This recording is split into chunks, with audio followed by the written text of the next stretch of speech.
Wow. It really makes you think, when you hear that 70% of students in India are dealing with exam stress.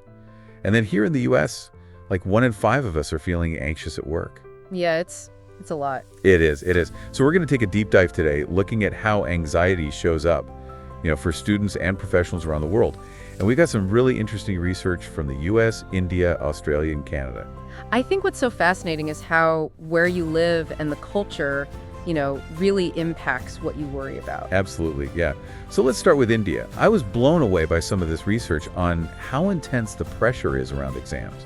I mean, it's not just about passing. It's like your whole family's future just riding on it. It really is, right? And that's a huge difference between India and a lot of other countries. Like here in the US, we just don't have that same level of pressure tied to academics.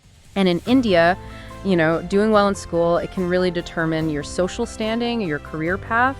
It's a big deal. And I actually think this is where some of that stuff on Ayurvedic practices comes in. Like there was one suggestion that including ashwagandha in a student's diet, it's an herb, it could actually help them manage that exam stress. Okay, so a very specific actionable tip there.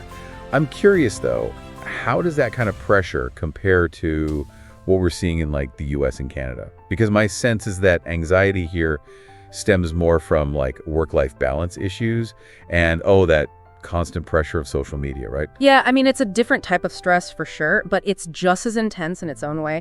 This research we have from Canada, they really go deep into this idea of hustle culture and this always on, always connected mentality that social media fuels. It's like everyone's afraid to log off for even a minute. Exactly. And it's ironic, right? Because being constantly connected can actually make you more anxious. It's so true. So, for me, I've tried a little bit of cognitive behavioral therapy, CBT, to manage my own work stress.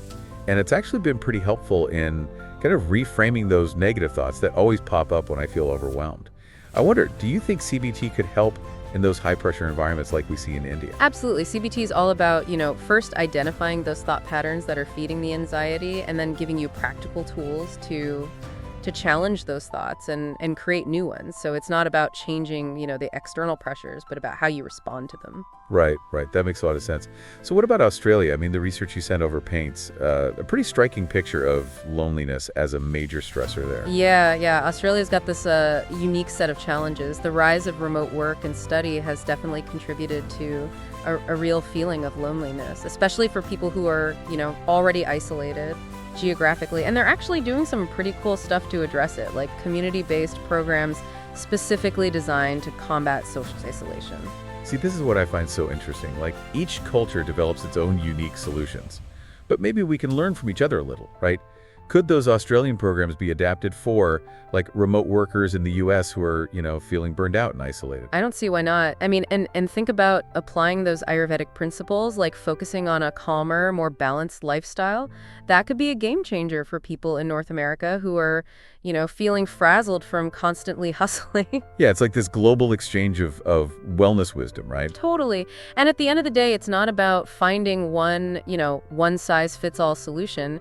It's about recognizing that there's a wealth of knowledge out there. It's really about giving people the power to try these different approaches and see what works for them. So much to think about. What does all of this mean for you? What is your biggest stressor right now? And could one of these culturally inspired solutions actually help you out? Maybe it's time to try that 5-minute mindfulness exercise, or maybe you dig a little deeper into Ayurvedic practices, or even look into some CBT Chinese.